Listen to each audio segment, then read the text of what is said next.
SABC News presentation.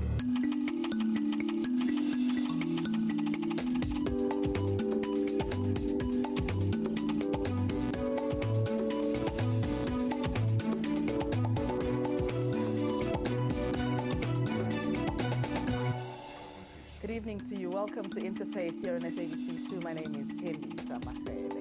The Department of Health has released the much-awaited white paper on the National Health Insurance, or NHI. It's expected to overhaul both the public and private health sectors for the benefit of all South Africans.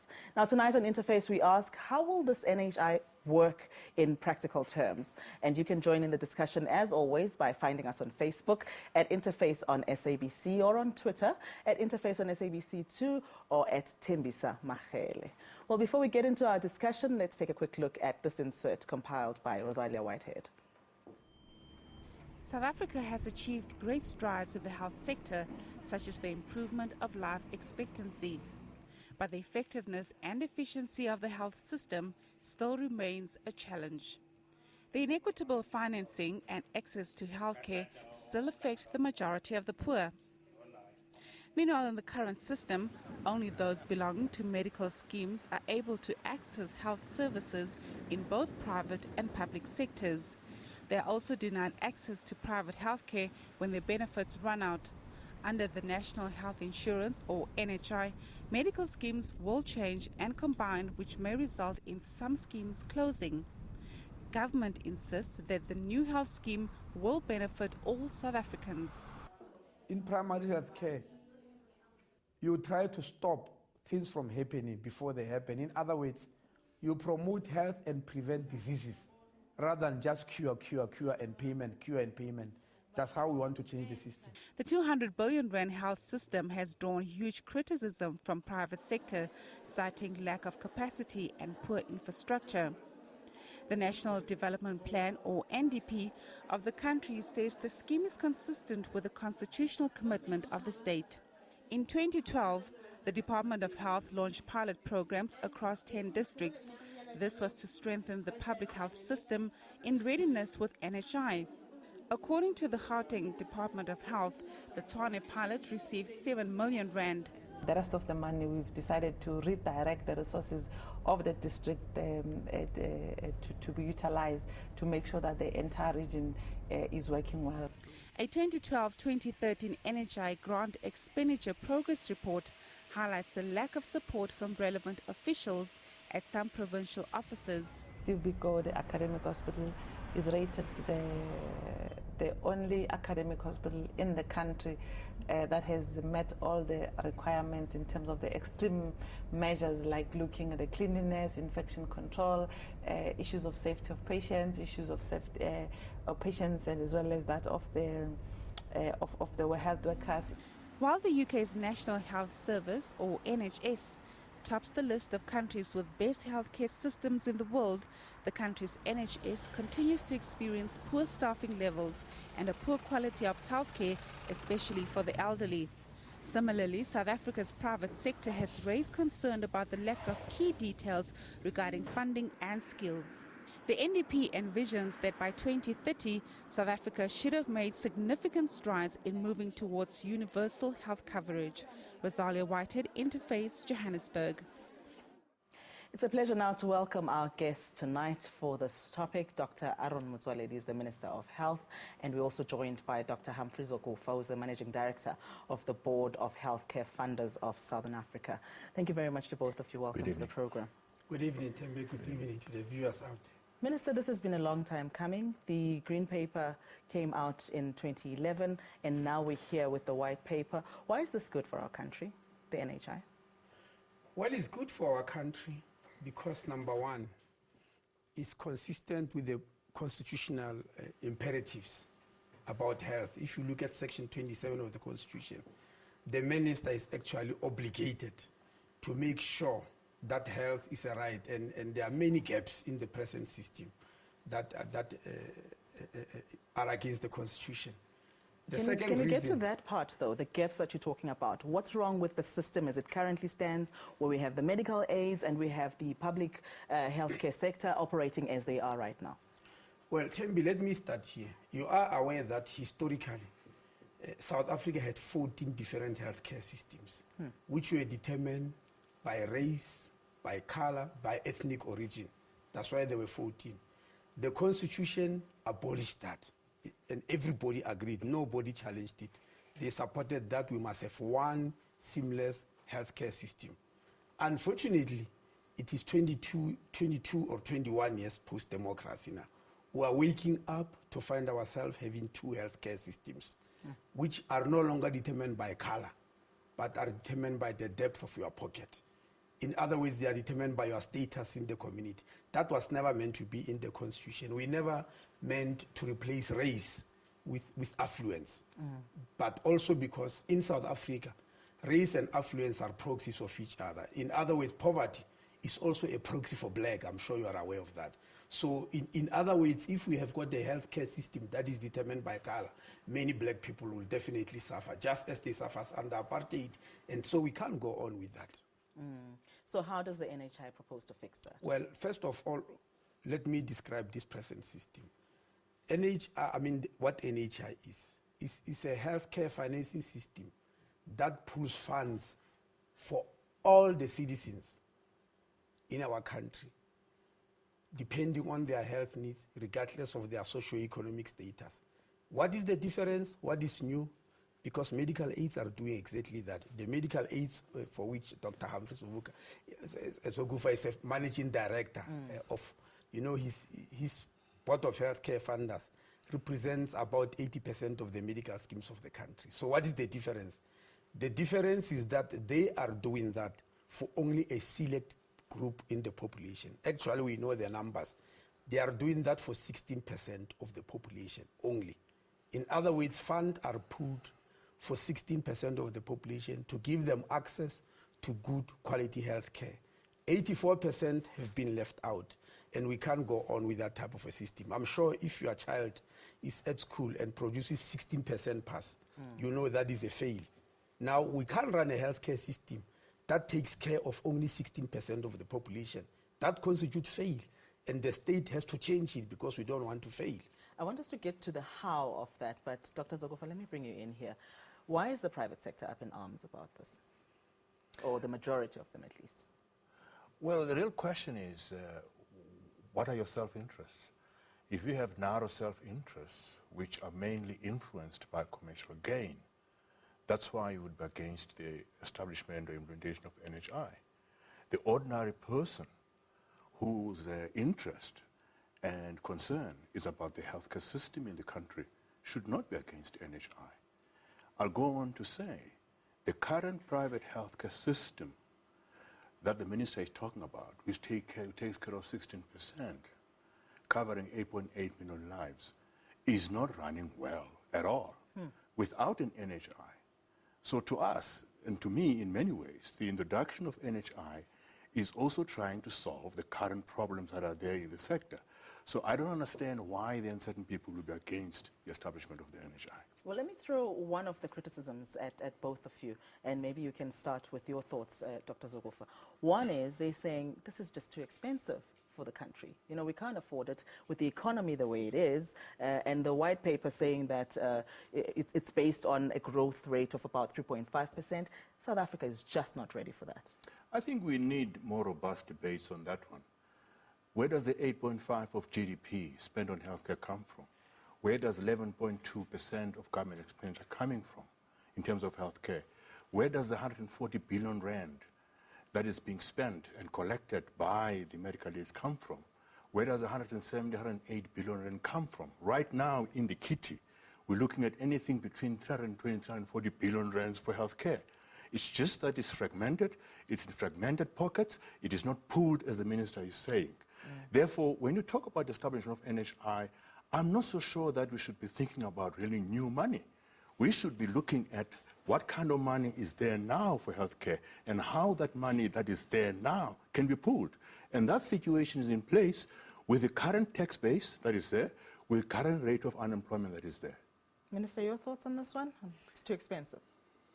I don't know exactly who said the present system is not expensive for the country. The present system is very, very expensive.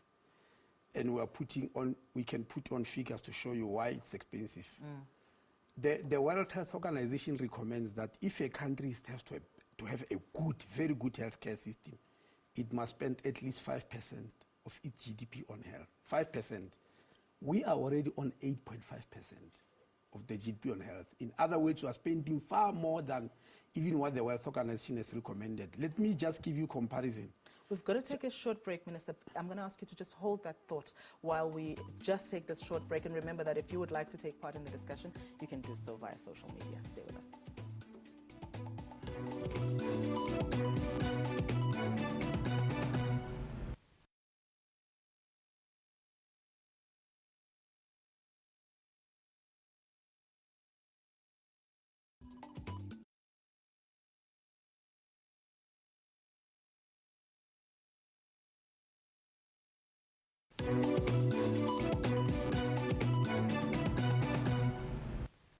Welcome back. We are talking about the National Health Insurance, and we're very interested in your thoughts. Do drop us a line on Facebook or on Twitter. How you find us on Facebook at Interface on SABC, if you are on Twitter, at Interface on SABC2, or at Thembi Samachele. And we are in conversation tonight with Dr. Aaron Motsoaledi, who's the Health Minister, as well as Dr. Humphrey Zokufa, who's the Managing Director of the Board of Healthcare Funders of Southern Africa. Minister, before the break, you were still trying to give us a sense of what the current system is costing us. Yes, it's a lot of money. That's why I said it's 8.5% of the GDP. But yet we are not having good outcomes. Just for comparison, for you to understand the significance of the figure I've just mentioned, a very advanced country like Russia is still at 5.4% of their GDP on health. China is at 4.6%.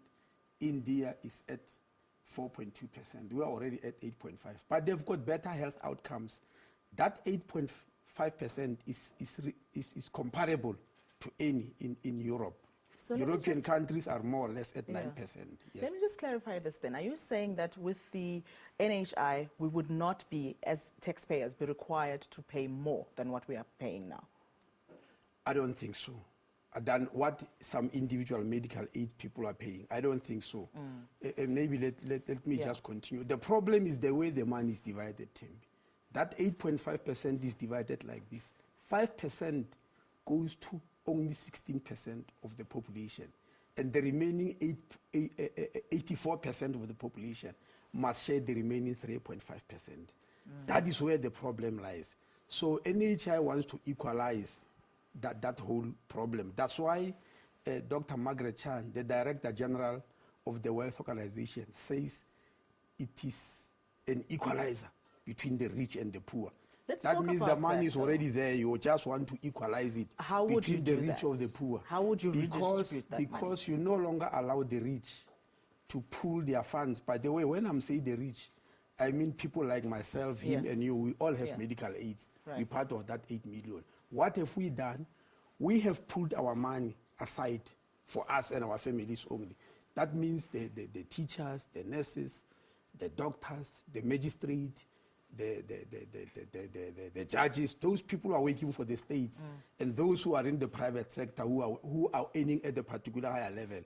We are taking our money, the resources of the country, to one corner to take care of us only, and leaving the rest of the population behind. That's why it becomes extremely unfair, because you are taking the cream of the nation to be at the corner alone. That's why, Thembi, today, 80% of the specialists of the country are now taking care of only 16% of the population, leaving 84% to be taken care of by 20%.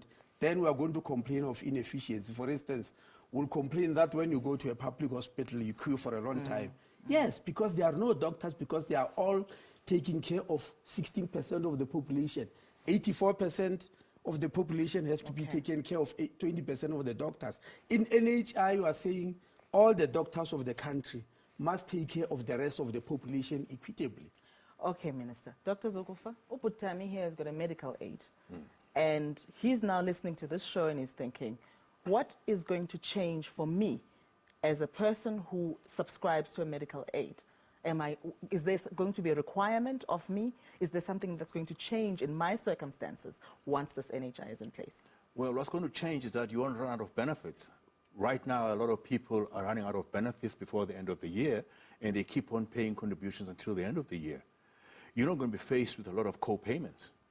And a lot of people now are faced with co-payments. And then your quantum of contributions is increasing every year at a percentage that is higher than CPI. NHI is saying the amount of money that you'll contribute towards NHI will be based on your ability to pay in terms of your level of income. And then again, with the current medical aid scheme, what you have is a list of diseases that the medical aid will take care of, the so-called PMBs, plus an additional list of diseases depending on the option that you've chosen. Meaning, if, for instance, you've chosen an option, that does not include the disease that will come down with. You're not covered by the medical aid. NHI, and you don't know what you're going to get sick of. And you don't know what you're going to get. We don't choose the diseases Correct. which affect us. Sure. So you join a particular scheme and they say, no, this scheme doesn't pay for this disease you are having. But the example you gave, I'm a living example of what Dr. Zokufa is saying.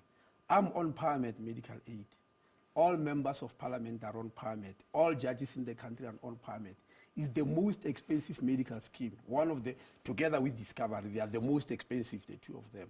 I am paying 14,000 rand Hi, per Minister. month on PARMED. That's a lot of money. Yes, but my benefits were finished in October last year. I went for 3 months without a cover, meaning what? For that 3 months, anything that happened in the family, I have to pay cash. But while at the same time still continue to pay the 14,000 until the end of December. It's only now in January that they say your benefits come. You can ask lots of people at that level. Many of their medical aids get exhausted. And some said I can provide their names. For instance, our Minister of Transport, Mary Peters, she says she's alone on that medical aid because all the children are grown up. She pays 5,000 rand alone, but her benefits were finished by September. You know, my deputy, Dr. Joe Patla, it's only him and the wife. There are only two of them. He's paying 7,000 rand. His benefits were finished by November. So I can go on and quote because I'm trying to show you, because people believe the present system is not doing it. It's not. And I got a letter from him as far as 2010, Dr. Zokufa, that the medical aid subscriptions are going at a rate higher than the consumer price index, but the benefits are going down. In other words, anybody who's on medical aid, if you ask them what they have been paying for the past 15 months, is going like this. Shooting up. But the benefits are going like that. They meet in the middle. The benefits are going down. The amount of money wanted from you is shooting high. You can't tell me that type of system is working. Oh, It's not. I'm absolutely loving that analogy. But we've got to take another short break. Stay with us. That's correct.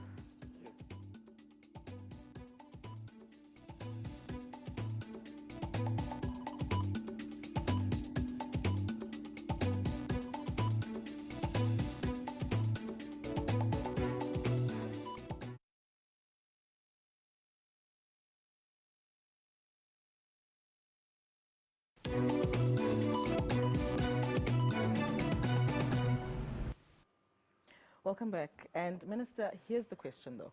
If it's as wonderful a system as what you say it is, this NHI, and for you too, Dr. Zokufa, why is the private sector so dead set against it? I mean, some of the things that they've been saying, I know that the Free Market Foundation has said that this system is like a big bang, it's unaffordable, and it will collapse under its own weight.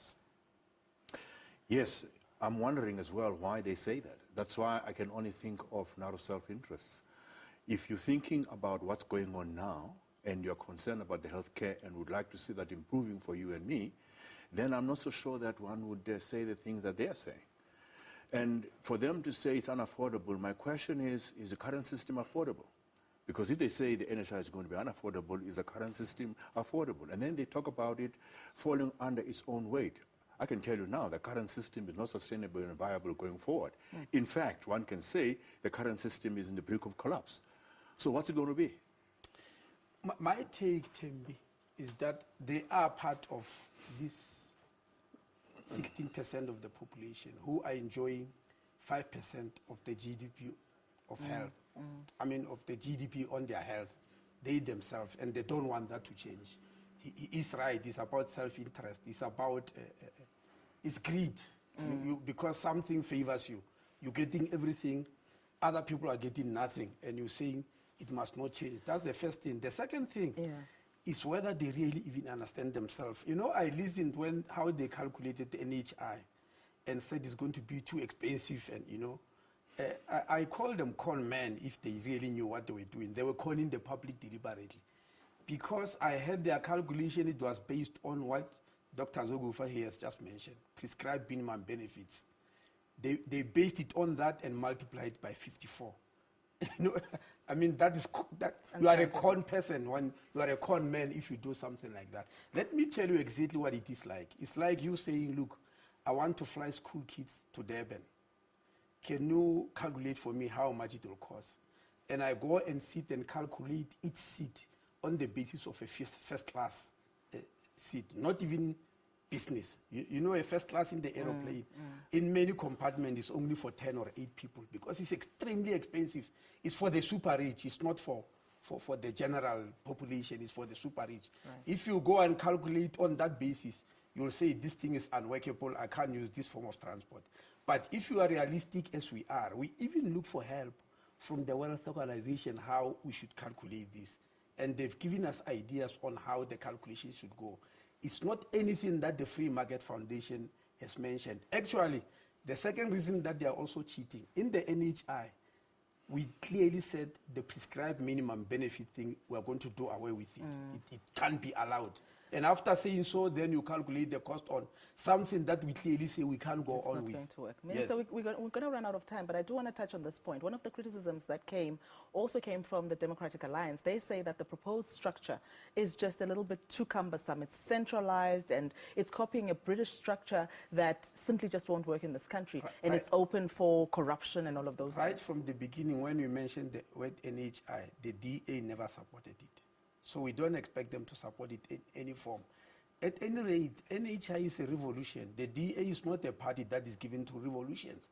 It's a clear revolution, and I told you, an equalizer between the rich and the poor. DA being the party which mostly represent white interest or people who are very rich. It's not inclined to revolutions. They won't like that type of a revolutionary change. They always find a mistake in it. That's why right from the beginning, they said no NHI, even before the white paper was released. But is the structure too centralized in your view? No, it's not. If they read it very well, they'll realize that it's not.